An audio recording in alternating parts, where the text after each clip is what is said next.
Okay, so we're gonna take a stab at a review, which we haven't honestly done in a long time. Um, that's okay. So we're gonna review the Jagdtiger 88 today. And really, I wish that like when you swap the gun, it changed the name because we are not running an 88 millimeter. We are running the 105.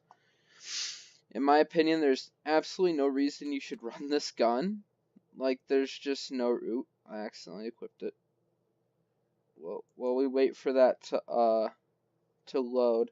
I'll explain why. And we're going to be jumping into, there's a few web pages that have detailed summaries and stuff on it. I have a comparison up and I have the armor model up. So we're going to jump to that. I also have my stats up to show you that I do understand how to play the vehicle. I know some people always question like, hey, are these reviews reliable? Do these people actually know how to play the tank? And surprisingly, this has been one of my favorite tanks to play, and I don't know why it's taking so long to load. So we're just gonna hop on over to the statistics. Okay, so we are going to use Blitz stars for the comparison model, and I have the YAG 88, the Ferdinand J Panther 2, and I have, you see, two Borsigs. One has the 12.8 centimeter and the 15 centimeter. So we're just going to compare pretty much all the Tech Tree German TDs to the YAG. And what you're going to see instantly is none of them compare at all in DPM. And that's what the Jagdtiger, in my opinion, combines like a few of my favorite tanks. Like it combines like an E25 with an E100 playstyle. Like you have to actually angle your armor and stuff. You can't just point and shoot because you'll get penned just like you will in the E100. You have to angle those front plates. And you can't show your lower plate, and that's pretty much what the YAG is. You can't show the lower plate, and you have to angle the superstructure so you don't just get penned. And it's just so much fun because you're about the same speed as an E100 too. So essentially, you're lumbering around. You're kind of big. You're decently armored, and you have like an E25 styled gun. And that's what makes the tank just so much fun and entertaining to play because you can honestly snipe if you want. That's boring in my opinion. Or you could play really upfront and personal, and that's what I love to do. And that's just what this tank does very, very well. And so we're going to go over some stats. The only equipment that's on the tank, so let me pop this on. I guess this will close in the DPM a little bit, but still none of them are at that level. It's very similar to the Tech Tree, but it still has about 100 more DPM. So what you're going to see in comparison is penetration. That's the biggest disadvantage it has over the Tech Tree tanks. I mean, your premium tank shouldn't be better than your Tech Tree tanks. In my opinion, I think the Yak 88 is slightly better than the Ferdinand J Panther. But I've never played a Ferdinand, and I wasn't a huge fan of the J Panther. I also played it when I was fairly new to the game. But to continue, so you're looking at about 225 millimeters of penetration average on the 88 with your AP rounds, and they have 246 pretty much each for all the 128s. The only thing difference, the 150, but like any derp gun type of style, it does run with slightly lower DPM, and that's fine. If you load APCR, obviously you see the DPM drop, but still you get that disadvantage on penetration at 285 compared to the 311. Yeah, 311 for all the 128s. And their heat round on the 4.6 is just insane. 334 millimeters of penetration. We're going to switch that back to AP just for the sakes of shell velocity and such. Alpha is the other thing. Like, they all beat it on Alpha by about 100 damage, 150 damage. You only have about 310 average damage on the 88, so it's very much like an E25 style. You just keep the gun firing.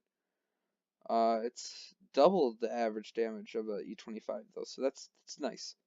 You're looking at about 10 rounds a minute, which I run rammer, so that is what I sit at, and I run double food and 100% cruise. So this is about as best as you're gonna get it, and it's a lot better than obviously all the other tanks, which is how it gets such a high DPM. The caliber of the gun's worse than the rest of them. Reload time's pretty much in the same boat as rate of fire. Like those go hand in hand.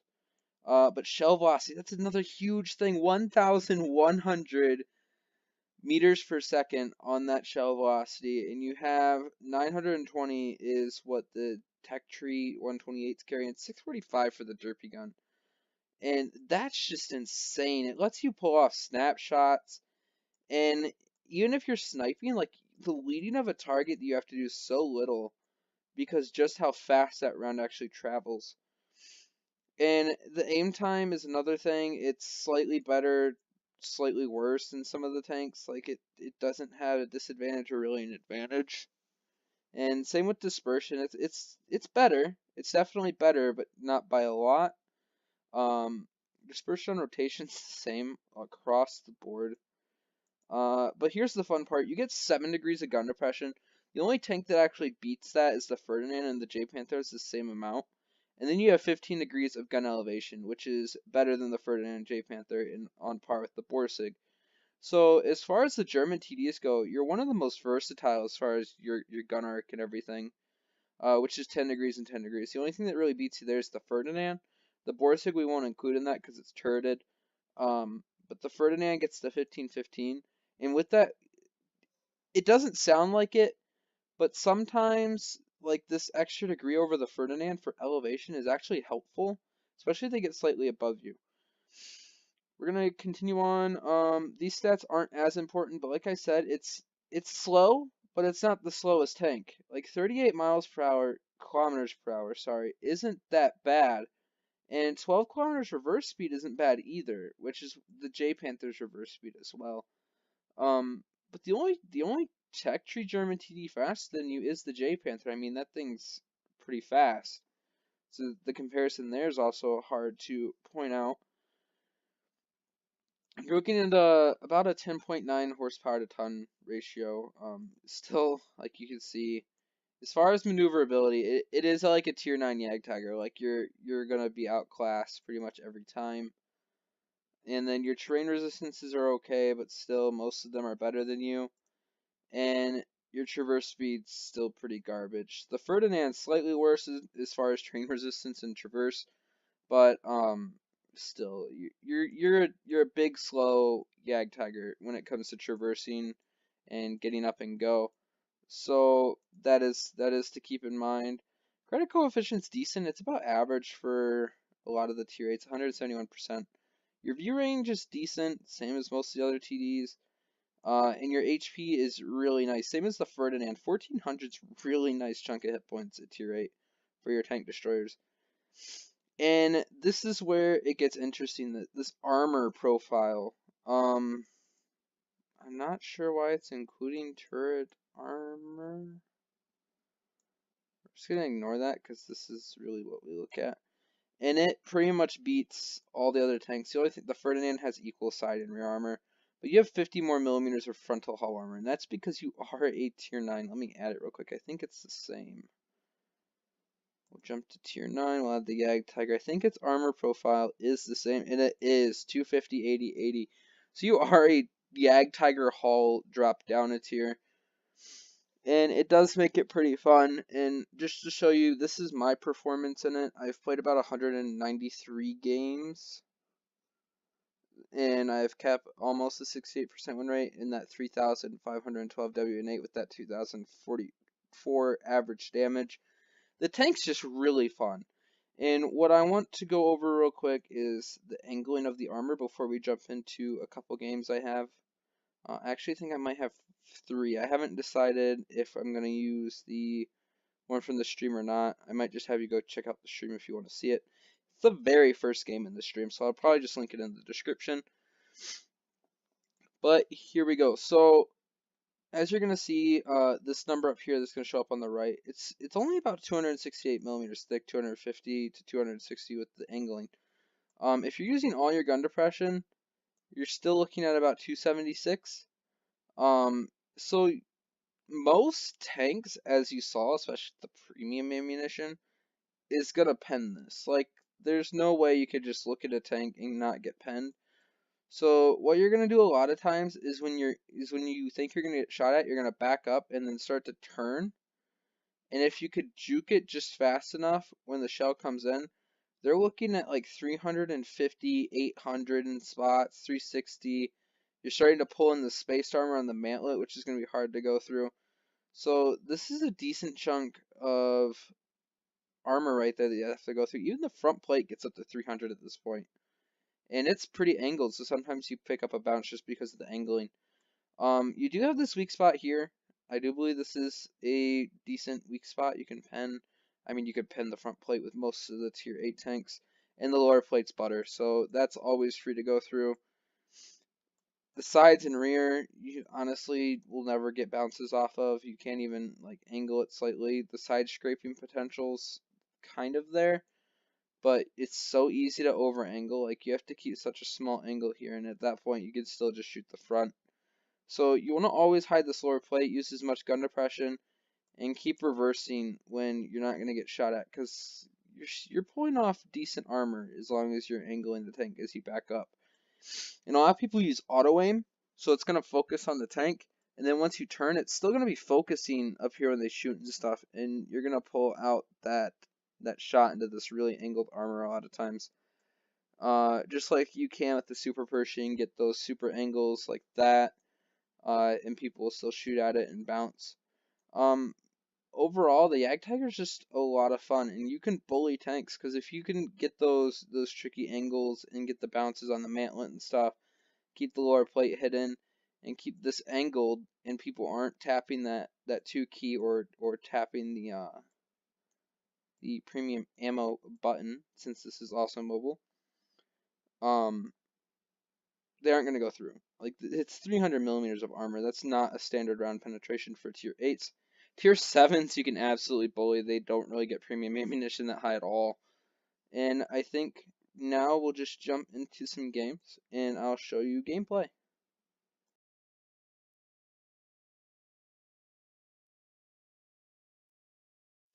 Okay, so here we go on game 1. Desert Sands. As you can tell, I accidentally moved my mouse. It is just a recording. It's obviously not live gameplay. We are top tier. I believe we are top tier for both games shown today. They're very, very good games. And so, looking at the enemy team, they're mostly heavies, a couple TDs, and a light tank. But we only have 2 light tanks as well, so it wouldn't be surprising if their 1 light went over to the desert. And because our light tanks are going to stay over there just in case like something weird happens and more than 1 tank goes that direction, I want to be up here to help them. So I'm going to sit in the middle and look for shots right here. And the T-49 is going to start capping A right away. And then our heavies are going to get on C, and we still have, and there's the spotting of the T-29, the RU, and once the RU gets spotted, you know they're over there. The B goes off. So A is perfectly fine. The T-49 should start to make his way into town. And we're going to spot an SU, and we're going to get spotted here as well. We're going to put 1 shot in, try to angle up. We're going to start angling, and there's the bounce from the SU. Low penetration on the 152 millimeter, and that is always lovely. So he's going to back off before we can get another shot. And we pop adrenaline to try to get that second shot, and we do get 1. But unfortunately, we don't get to keep shooting him. And now there's an E25. We're going to put a cheeky shot into him, and it's going to make him run away. Pretty much, he's going to die in a second here soon. And now he goes down. But at the same time, we lose a Tiger 2.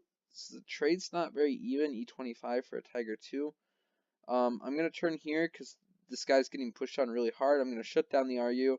And now I'm just going to put side shots into this Tiger 2 in IS-6. We're going to sit in the open. And the one thing you always want to do in a Jagdtiger is go for those tracking shots. And that's what I focus on. Like, I'm always shooting that back drive wheel or front drive wheel, trying to shut down the tank, keep it stuck there. Because the longer it's in the open, the more I could shoot it. And that's what's important. Your team can also shoot it, and you get assistance for it. So there's no reason, if you like you have a tracking shot, you should be going for it. And I wasn't comfortable on that shot. He was backing up. I wanted to make sure I penned, so I did go for it. I'm not getting tracking shots here. They're just not available to me. But he is going to almost burn to death, leaving him on 3 HP.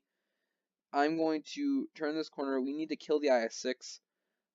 Sadly, I've seen IS-6 carry a game before in this situation. Like, it's insane. But he's deciding to face hug me, so we're just going to keep putting shots through the turret roof. It's not that hard. We're point blank. We can see the commander's hatch with absolutely no problem. And we're just going to keep putting shot after shot into that top plate. Lucky for us, nobody else manages to pin him that entire time. And we are going to shut him down and now push onto this T-29. This T-49 isn't going to really want to push until I think I take a hit or he shoots. Okay, no, we shut him down and leave him on a little bit of HP. And there comes the T-49 who bounces. I really don't want to give him the shot because he was kind of being a jerk and he sat out in desert for most of the game. That's beside the point. It's always lovely. Surprisingly, 4.1k, decent game. It's not my best game though, but it does bring out an ace tanker, 105,000 credits made. So the credit earning on the Jagdtiger isn't the best, but it's still pretty good. And so now we're going to jump over to game 2.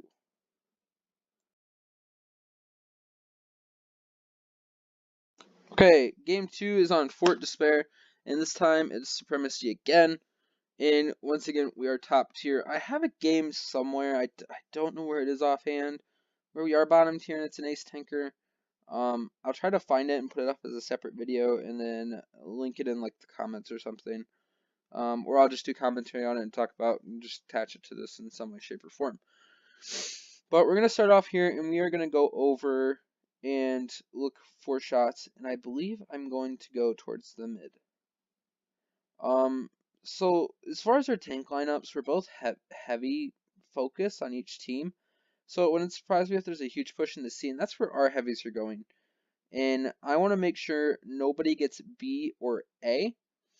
So if I come up here and follow the T69, we can pretty much hold B on our own. Like there's no reason, as long as all the heavies didn't push this side, we should be fine.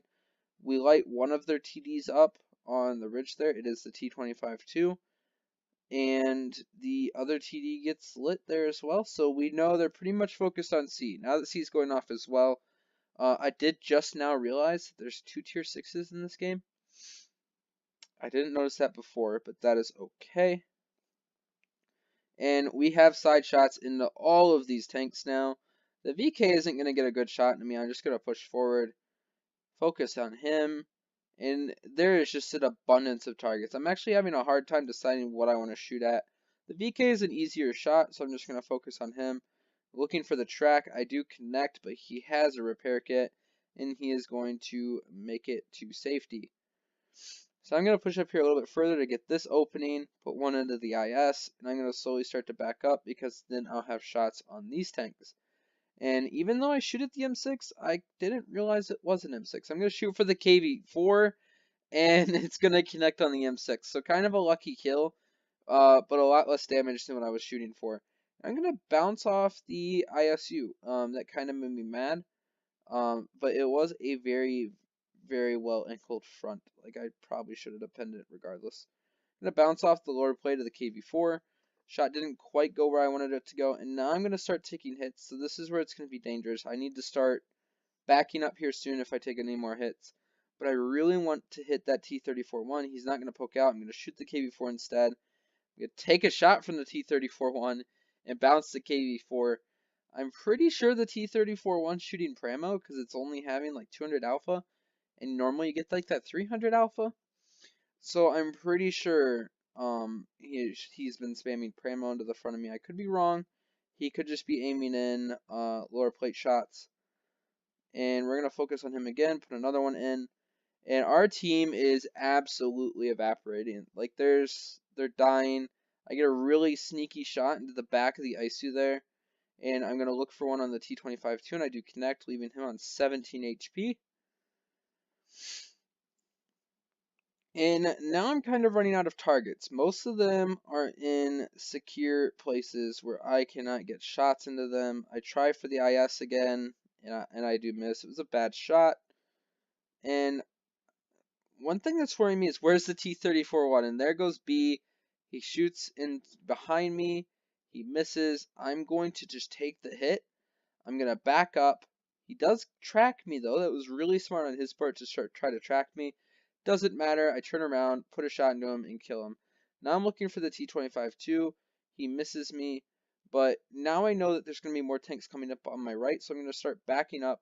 And this is how I'm going to handle multiple enemies. There's the ISU. put one into him, shut him down before he could shoot me, bounce the KV4, bounce the IS, and now I'm just going to focus down the KV4. And it's very lucky on my part that they didn't all just bum rush me. And sadly, it's supremacy. So I actually win the game there when I'm more than likely I would have ended up with about 950 more damage, which would have put me above 5k, but I only did 4,305. And so that was a really good game, just showing how backing up and angling gets a lot of tricky bounces for higher tier tanks. So with that in mind, I think you should just keep playing aggressive. It's not a sniping take at all, and I think if you want to get high XP games, high credit games, you need to be playing up front and putting shots in, and that's also how you're going to get your high damage games. I've never done well sniping in this tank. It's just not what it does. It's not how it plays, and so I hope this review helped you all, and if you liked it, give it a thumbs up, sub for the channel.